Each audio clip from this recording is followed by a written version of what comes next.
नमस्कार सभी को। मैंने अपने लास्ट क्लास में डिस्कस किया था ट्रेड यूनियंस एक्ट ऑफ 1926। मैंने बहुत एक इंट्रोडक्टरी सेक्शंस को डिस्कस किया था। आज के क्लास में I would be focusing on certain landmark case laws that we ought to know under the Trade Unions Act of 1926. For this, I have I've chosen four case laws which are important for us to know. The first case law that I would be discussing with you would be the case of Rangaswamy versus Registrar of Trade Union. This is a 1962 case of the Madras High Court, and I would first very briefly discuss on the facts of this particular case. Now, इस case का facts ऐसा है कि there were a number of persons who were working who were employed at the Madras Raj Bhavan. Now, when they were working in the Madras Raj Bhavan, they were performing various capacity में वो लोग काम कर रहे थे। Number of capacities में ये लोग काम कर रहे थे। यहाँ पे जैसे आप स्लाइड्स में देख सकते हैं कि एक ग्रुप थे जो दे वर परफॉर्मिंग सर्विसेज एंड और एक ग्रुप थे जो मेस्ट्रीज एंड गार्डनर्स थे ना। यहाँ पे जब ये लोग काम कर रहे थे तो broadly they were divided into this two categories. एक में 102 लोग काम कर रहे थे, एक में 33 पीपल वे वर्किंग ना। एक ग्रुप थे जो कि पेंशनेबल थे, दूसरे ग्रुप थे जिनको पेंशन नहीं मिल रहा था ना। इन्होंने क्या किया, जो persons were employed for doing the domestic and other services, इन्होंने क्या किया 1959 में इन्होंने अप्लाई किया for registration of the union that they wanted to form. Now 7 of them apply to the registrar of trade union. जैसे मैंने आपको last video में बताया था कि कितने मिनिमम लोग चाहिए होगा हमें एप्लीकेशन करने के लिए, तो 7 of them apply to the registrar of the trade union. Now इस केस में रजिस्ट्रार ने रिफ्यूज कर दिया। रजिस्ट्रार जो मद्रास राजभवन वर्कर्स यूनियन है, वहां पे इस जो यूनियन ये लोग फॉर्म करना चाह रहे थे, इस यूनियन को रजिस्ट्रार ने रिफ्यूज कर दिया ना। रिफ्यूज कर दिया तो उन्होंने कहा कि ये जो एम्प्लॉयज जो है, ये लोग एम्प्लॉयज तो है पर ये बेसिकली वर्कमैन नहीं है, जो कि ट्रेड यूनियंस एक्ट ऑफ 1926 कहता है। नाउ सबसे इम्पोर्टेंट लीगल इशू जो इस केस में फॉर्म हुआ, दैट ये जो यूनियन ऑफ एम्प्लॉयज है, वेदर क्या ये रजिस्ट्रेशन के लिए ये जो एसोसिएशन है that is formed by the workers of the Raj Bhavan, can it be registered under the Trade Unions Act of 1926 or not? That became a question. Now, इस case में जो पेटिशनर्स थे, जो basically employees of the Madras Raj Bhavan थे, उन्होंने दो चीज के बारे में इंडिकेट किया। एक, उन्होंने कहा कि आपको section 2G of the trade unions act 2G को देखना चाहिए, जहां पे वर्कमैन डिफाइंड है, जो कि हमने लास्ट क्लास में ऑलरेडी डिस्कस किया है that who is a workman. तो मैं उस पॉइंट पे आज रिपीट नहीं करूंगी ना। दूसरा चीज उन्होंने और एक चीज कहा कि आपको इस सिचुएशन में, इस केस में सेक्शन 2J में इंडस्ट्री डिफाइंड है, इंडस्ट्रियल डिस्प्यूट्स एक्ट में, not in the trade unions act. Section 2J में जो इंडस्ट्रियल डिस्प्यूट्स एक्ट है, जहां पे इंडस्ट्री डिफाइंड है, उस चीज को भी आपको कंसिडरेशन में लेना चाहिए। नाउ यहाँ पे ये हुआ कि क्योंकि हमने सेक्शन 2J नहीं डिस्कस किया है, तो एक बार section 2J of the industrial disputes act जो है, वो उसका डेफिनेशन क्या है वो एक बार आप यहाँ पे देख सकते हैं। That it talks about any trade, undertaking, manufacture, calling of employers. So basically यहाँ जो सेक्शन 2J का जो डेफिनेशन है, in short you should in short जो मैं आपको बता रही हूँ, वो एक बहुत ब्रॉड डेफिनेशन है। सो द बेसिक क्वेश्चन जो अराइज होता है इस केस में, क्या जो मद्रास राजभवन है वो एक इंडस्ट्री है या नहीं। अगर सेक्शन 2J को हम लोग कंसिडर करते हैं कि वो इंडस्ट्री का डेफिनेशन है जिसको हमें यहाँ पे यूज करना चाहिए to define what is an industry, so the next question that arises is that Raj Bhavan industry है या नहीं ना। इस केस में क्या हुआ था कि मद्रास हाई कोर्ट ने ये हेल्ड किया था, जब बेसिकली जब इस केस में जब रजिस्ट्रार ने मना कर दिया था, जब ये कोर्ट मद्रास हाई कोर्ट में केस गया, तो मद्रास हाई कोर्ट ने कहा था कि the order of the registrar of trade union जो है on rejecting the application, that is something which is correct. Register Madras high court ने कह दिया था कि ये करेक्ट है, और उन्होंने कहा था दैट आपको ये भी ध्यान देना चाहिए कि मद्रास राजभवन में बहुत सारे एम्प्लॉयज ऐसे भी है जो कि गवर्नमेंट सर्वेंट्स है, एंड गवर्नमेंट सर्वेंट्स जो है दे can not form a trade union. So this was also something which the court had focused upon, and on the basis of which it had said कि यहाँ जो services render हो रहा है वो बहुत ही पर्सनल नेचर का है, they purely of a personal nature. So यहाँ पे यूनियन ऑफ वर्कर्स जो है they cannot come within the scope. So court ने क्या किया इस केस में, उन्होंने दो डेफिनेशन को ऑब्जर्व किया जो पेटिशनर्स ने कहा, उसी तरीके से दो डेफिनेशन को कोर्ट ने यहाँ पे ऑब्जर्व किया. जब उन्होंने डेफिनेशन को ऑब्जर्व किया, उन्होंने क्या कहा दैट इस केस में जो सर्विसेज जो रेंडर हो रहा है by employees, that is done for the direct, जैसे मैंने कहा कि एक पर्सनल नेचर का है. There is this something which is एक पर्सनल नेचर का है. लेकिन जब हम लोग ट्रेड यूनियंस एक्ट के ऑब्जेक्टिव्स को देखते हैं या फिर हम इंडस्ट्रियल डिस्प्यूट्स एक्ट को हम देखते हैं, तो वहां पे हमें क्या दिखता है that there is something which is cooperation to achieve a desired goal, जो कि इस केस में प्रेजेंट नहीं है. यहाँ पे there is the employees, they will have to do something which is for the direct benefit of the employer, and there is a cooperation to achieve a desired goal, which ये जो present case में इसमें वो चीज नहीं दिखता है. और राजभवन एम्प्लॉयज जो है वो जो भी सर्विसेज दे रहे हैं वो एक पर्सनल नेचर के सर्विसेज है, जो कि इंडस्ट्री के डेफिनेशन में नहीं इंक्लूड हो सकता है. Although as I said, industry का जो डेफिनेशन है वो बहुत ज्यादा ब्रॉड है, बट फिर भी कोर्ट यहाँ पे कंक्लूजन देते हैं that authorities of the Raj Bhavan, they can not be held to be employers within the definition of the within the definition of section 2J, because यहाँ पे जो भी सर्विस रेंडर हो रहा है वो एक पर्सनल नेचर के सर्विसेज है जो कि इंडस्ट्री के डेफिनेशन इंक्लूड नहीं करता है. So therefore this particular case, this particular court says the court agrees with the registrar that it has rejected that, although that the rejection of the application is correct in this case, and that the Madras Rajbhavan Workers Union जो है ये union register नहीं हो सकता है under the Trade Unions Act of 1926. So coming back again, यहाँ पे दो सेक्शन को रेफर किया गया था. फिर भी कोर्ट ने कहा, जब कोर्ट ने ऑब्जर्व किया तो कोर्ट ने कहा कि रजिस्ट्रार इस बात पे सही है, यहाँ सर्विसेज जो है वो पर्सनल नेचर के है, यहाँ सर्विसेज जो है that is nothing to do with the there is no cooperation between, जो कि सेक्शन टू जो कि सेक्शन 2G जो है वो डिमांड, सॉरी, जो section 2G of the trade unions act जो है जो डिमांड करते हैं वो डेफिनेशन भी फुलफिल नहीं करता है. So therefore, Madras Rajbhavan Workers Union, they cannot be registered under the Trade Unions Act of 1926. So this is in very brief the first case law, the first landmark case that I wanted to discuss with you guys.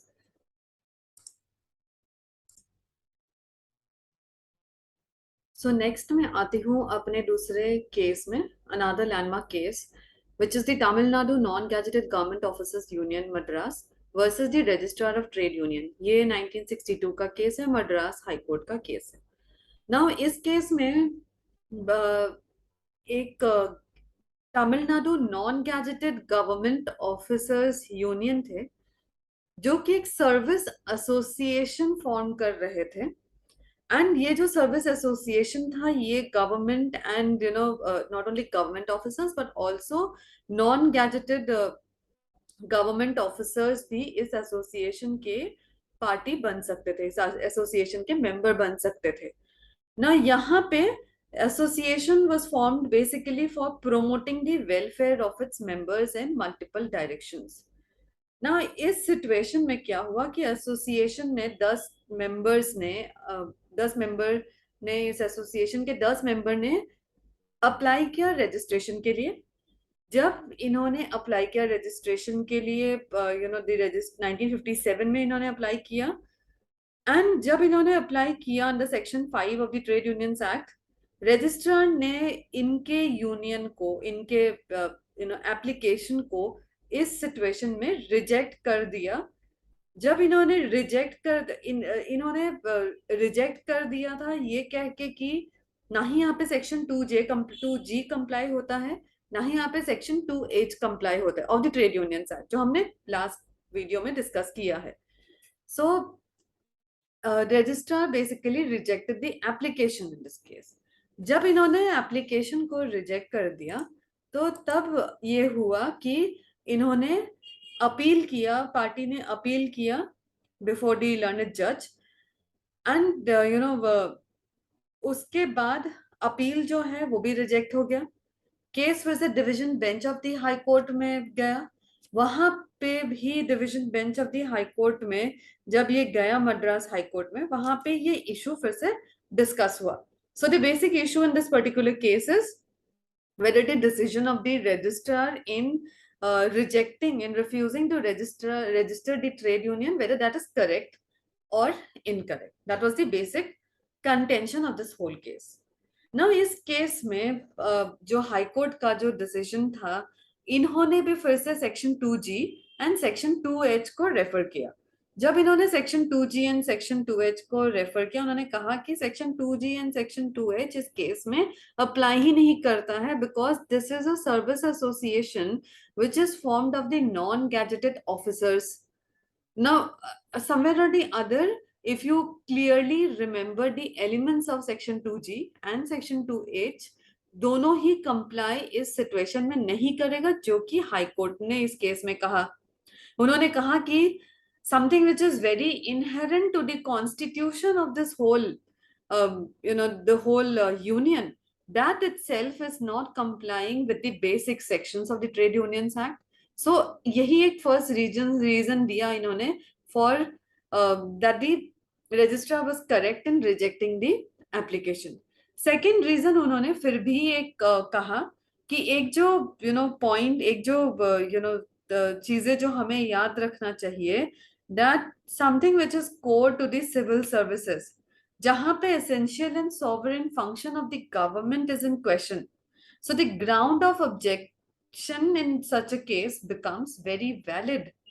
So although the first ground is sufficient to dispose of the present case, but even if you're not satisfied with the same, there is also a second ground where it says that that these officers are doing something, are performing a essential and a sovereign function of the government. They are inalienable and regal functions of the government.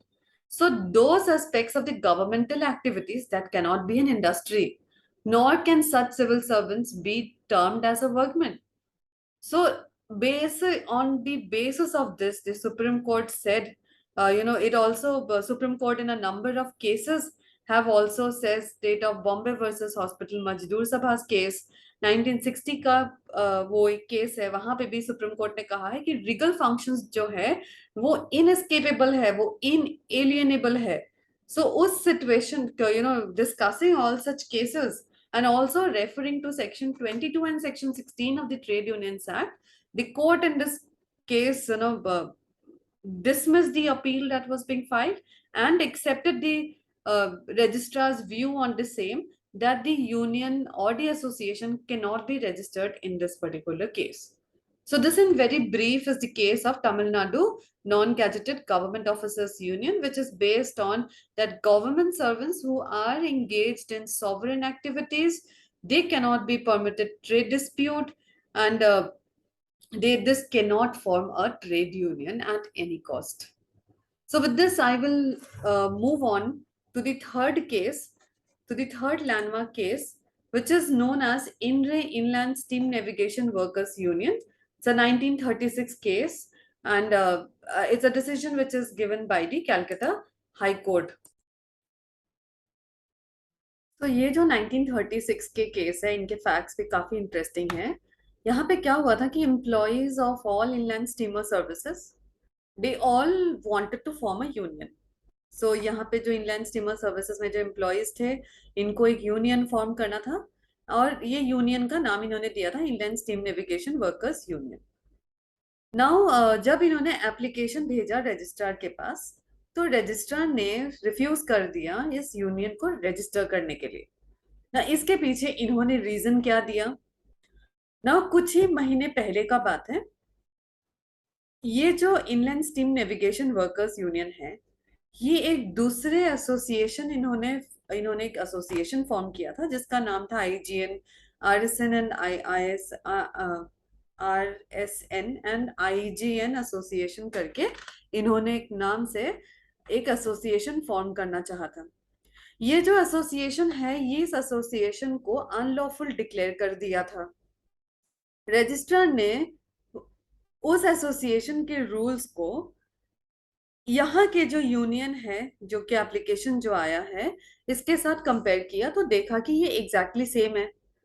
The office is also the same, just that the name is different. वहां पे जैसे मैंने कहा RSN and IGN union करके नाम था, यहाँ पे नाम है ISN, inland steam navigation workers union. On the basis of that particular, information of that particular letter which the registrar had, इन्होंने रजिस्टर यूनियन को रजिस्टर करने के लिए रिफ्यूज कर दिया. This was the reason that it had given, that this has already been declared as an unlawful association, so therefore we cannot register this particular union. Only they have changed their name to Inland Steam Navigation Workers Union. Now जब ये case court के पास पहुंचा, और हमारे लिए as students of the trade union, जिस हमने trade unions act के बहुत सारे सेक्शंस को देखा है लास्ट क्लास में, हमारे लिए सबसे इम्पोर्टेंट ये है कि रजिस्ट्रार के काफी सारे ड्यूटीज होते हैं. Now, one of the major duties of the registrar is that the registrar should be satisfied that this particular union or the association has complied with all the criterias, all the all the rules and regulations, and once it is satisfied, it can give the registration to that particular union.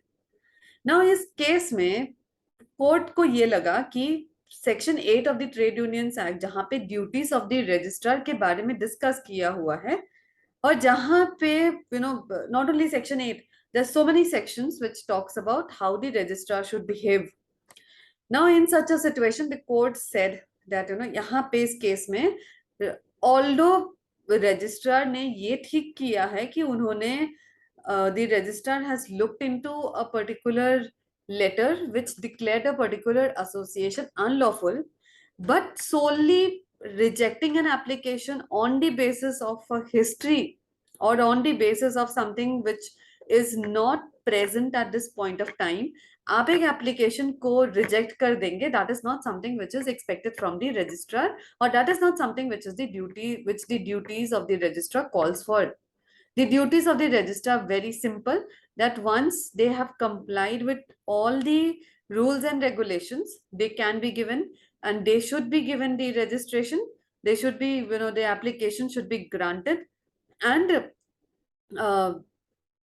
so therefore, the registrar rejecting the union's application in this particular case was something which the Calcutta High Court said that this is not something which is acceptable in this case. So they said that the matter should be sent back to the registrar. Registrar के पास आपको ये matter हम वापस भेज देंगे.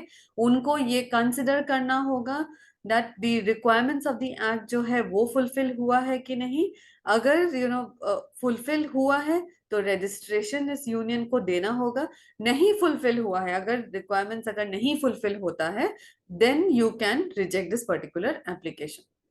So the court in this case said that the registrar rejecting the reasons behind the registrar rejecting the union's application is not something which the Trade Union Act of 1926 calls for.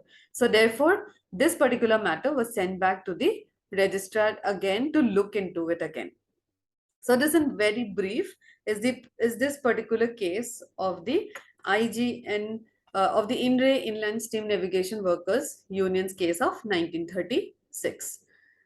Now coming to the last case, a last landmark case, which talks about certain methods which we will look into in this particular case. This case is known as the Food Corporation of India Staff Union versus the Food Corporation of India. So नाम से ही पता चल जाता है कि FCI का case है ये.